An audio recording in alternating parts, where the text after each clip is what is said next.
นี่ก็เดินมาเสี่ยงตกตะปูขั้นบุคุดเลยแมงเขาเรียบร้อยโอ้คักจำลิบเลยพูดคักไอ้รอบนี้จับโน้ตเลยเต้อันนั้นแม่ย่างหัน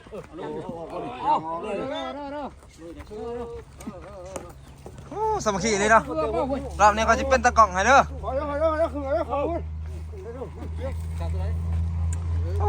พี่น้องเอ้ยสมัครนี่แหละ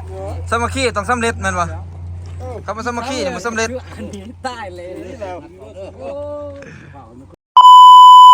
สบายดีกับทักทายสบายดีพี่น้องบุตรทุกคนพี่น้องเอ้ยพอส่องเกี่ยวอะไรคือเก่ามื้อนี้บ่แก้วก็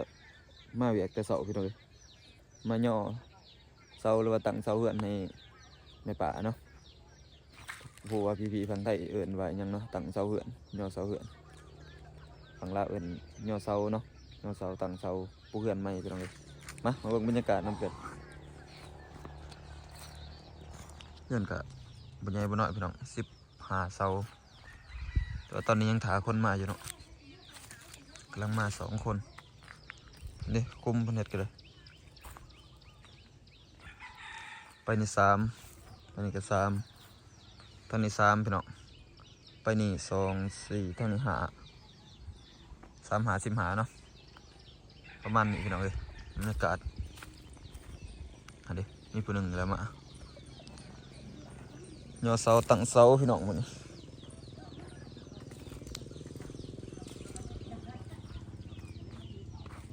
มีเสาอยู่ฝั่งนั้นแน่ได้เนาะข้างเฮือนพุ่นนั่นบ่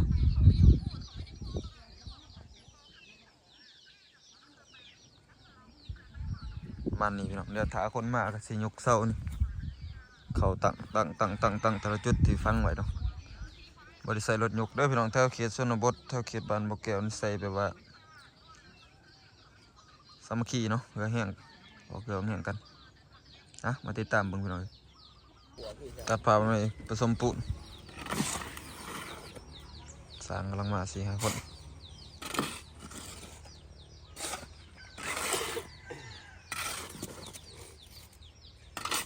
แต่อันมากมายสิ3 รอบใส่ฝั่งนี้ผมเลยเขิกเลยต่อมาเลยนี่เอาไปแล้วทิมบัดมันบ่เป็นไปจากที่ผสมพอกันแล้วเรียบร้อยเจาะทางกลางใส่หินเนาะใส่หินพี่น้องเอ้ย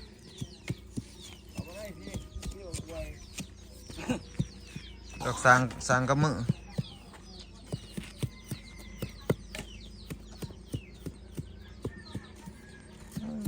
นักเสียสารเอาหินมาใส่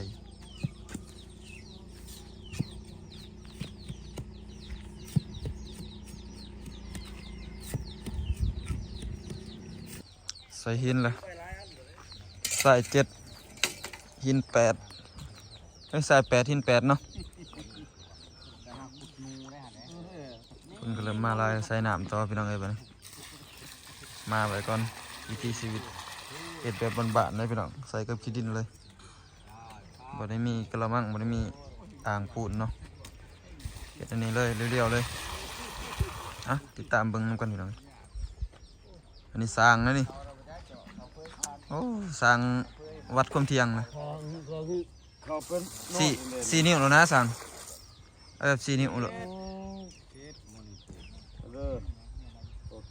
ย้อนดึงเงินมกแก้วเด้อ4 นิ้วแล้วนะใส่น้ำไปเรื่อยจนกว่ามันสิอิ่มโตพี่น้องเอ้ย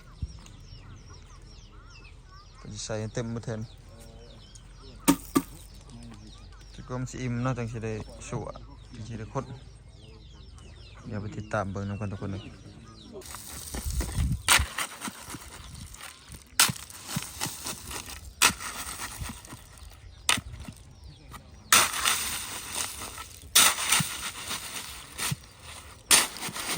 ให้ตายกแลนแล้วยกแลนแล้วจังมายกสิบ้าย่อมตายย่อมตะม่วนนี่แหละมวยยกสิบ้านนี่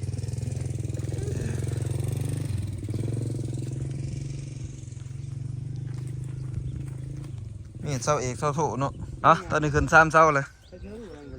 ตั้งกล่องไว้กับบ่มีลืมเอาคาตั้งกล่องมา มีแต่เมื่อไฟเมื่อมันแล้วพอแล้ว ก็บ่ได้ถ่ายต้นยก จบเลย ย่อช้างคือเนาะ เด้ให้กวางย่อผู้เดียวเลย ย่อช้างคือพอแล้ว 2 4 6 8 8 9คนพี่น้องเอ้ยลุมเลยงานนี้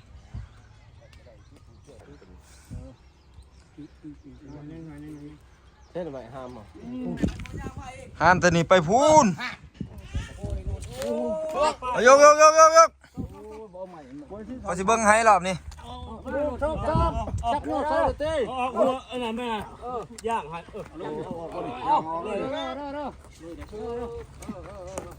โอ้สามัคคีเลยเนาะรอบนี้เขาสิเป็นตะกล่องให้เด้อ ขอคือขอ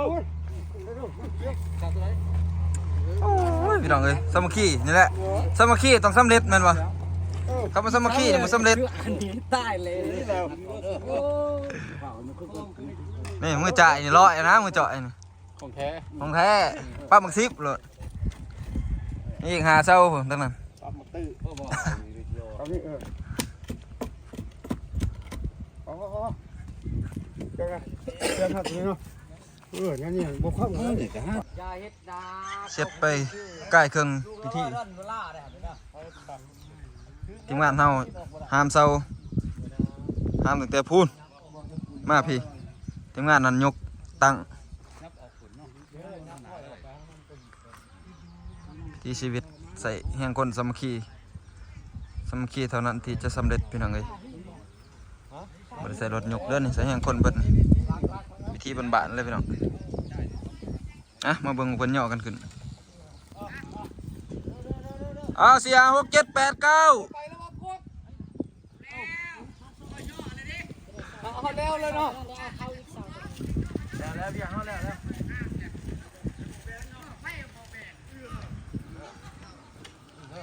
เรียบร้อย1เช้าพี่น้องอันนี้นาตะเด้อ15บ่15หรือ12บ่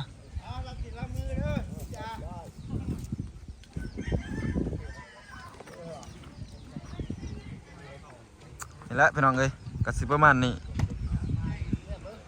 งานยกเสางานยกเสาเพื่อนในป่าเนาะตอนนี้ก็สร้างบังกะเทศ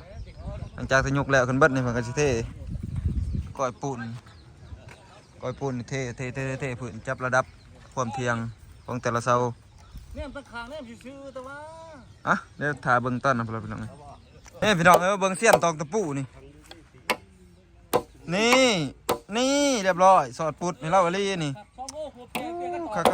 คักนี่ก็เทินมาเสี้ยนตอกตะปู จังไหว ขั้นบกขุดเลยแมงเขาเรียบร้อยโอ้คักจำลิบเลยพุ่น เอ้า คัก ได้ต่อคน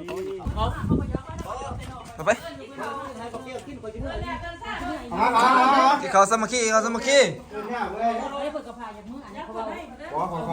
ไปที่เขาสามัคคีนี่พุ่นกับปะเทาต้านหน้าน้ำบ่าวน้ำซ่าลุงป่าเอาครบสุดมุกกระมับได้ยังกินมื้อนี่โอ้ยหลับเป็ดหลับไก่แซ่บมื้อนี้มาเด้อพี่น้องเอ้ยสามัคคีบ้านเฮางานตั้งเซาข้าวปุ่นข้าวปานมีเบิด เอาพูดบ่ ครบสุด ย้อเข่าตัวหลายๆคน ไปก้านเบิดแล้ว เลือกแปลงเลยมื้อละ ไปก้านเบิดแล้วมาพี่น้องเอ้ยกินข้าวโอ้บ่ได้เอาคาตะกอนมาว่ะ พ่อเอาผู้ผิดว่า โลกไข่เนี่ยก็ เราก็พี่น้องเอ้ย ก็ต้องมาหอดไป